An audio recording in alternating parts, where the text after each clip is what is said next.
Isipin mo ito, isang batang prodigy na halos nakuha na ang lahat ng tropeo sa mundo ng tennis, pero may isang titulo pa ring patuloy na tumatakas sa kanya. Isang reyna ng Melbourne na gustong patunayan na hindi aksidente ang kanyang dominasyon. At mga alamat ng tennis na ayaw pang bumitaw sa trono. Mga ka-fans, ang Australian Open ay hindi lang torneo. Ito ay digmaan ng gutom, pride, at pangarap, at ngayong taon mas personal. Mas emotional.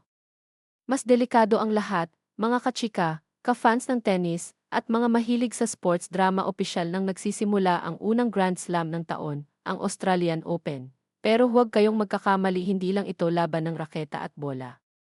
Ito ay laban ng ego, legacy, at kasaysayan. Ngayong taon, dalawang pangalan ang nangingibabaw sa usapan. Carlos Alcaraz, ang batang hari na gutom sa huling piraso ng kanyang Grand Slam puzzle arena sa Balenca. Ang reyna ng Melbourne na gustong bumawi at bumalik.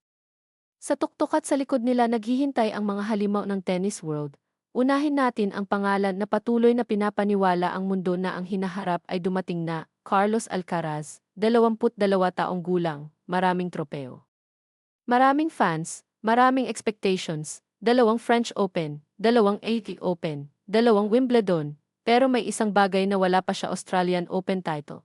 4 na beses na siyang nagpunta sa Melbourne. At 4 na beses din siyang nabigo na makalampas sa quarterfinals, para sa isang.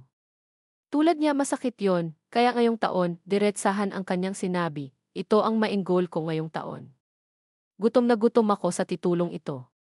Mga ka-fans, ramdam mo ba yon? Hindi yabang, hindi drama, gutom. Maraming fans ang nagsasabi, ito na ang taon ni Alcaraz.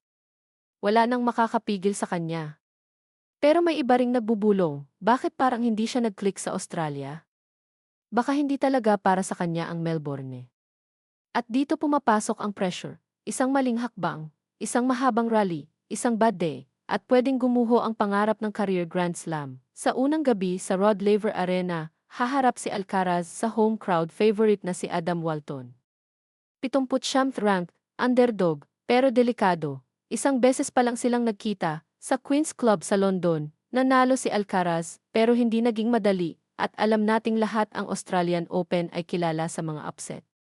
At kung makalusot man si Alcaraz, may isang pangalan na parang bangungot sa Melbourne, Jannik Sinner, 2 beses ng defending champion, nasa peak ng kanyang pisikal na kondisyon, at gutom ding patunayan na hindi siya one-era wonder, ayon sa kanya. Ang pisikal na aspeto ngayon ang pinakamahalaga.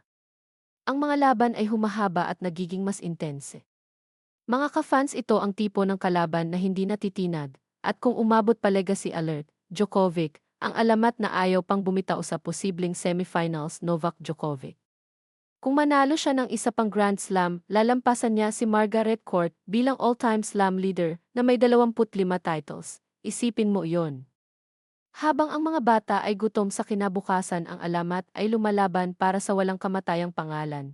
Pero hindi rin madali ang simula niya, may tricky opener laban kay Pedro Martinez, nariyan din si Alexander Zverev, naghahanap ng consistent Alexander Bublik, unpredictable at explosive nga dark horses na kayang manggulat kahit sino. At habang umiinit ang men's draw, lumipat tayo sa women's side.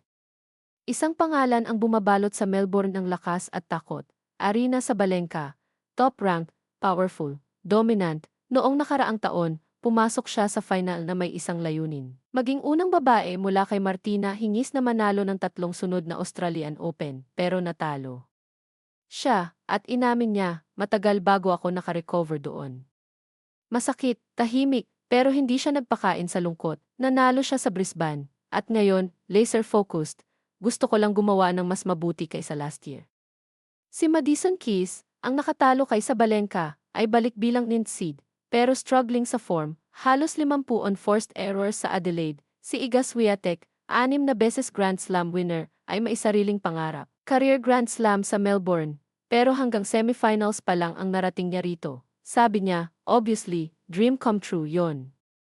At huwag nating kalimutan, Jasmine Paolini Elena Svitolina Venus Williams, ang veteranang hindi pa rin sumusukong. Mga ka-fans, ang Australian Open ay hindi lang tungkol sa panalo. Ito ay tungkol sa kung sino ka kapag gutom ka, kapag sugatan ka, kapag pinipilit mong patunayan ang sarili mo.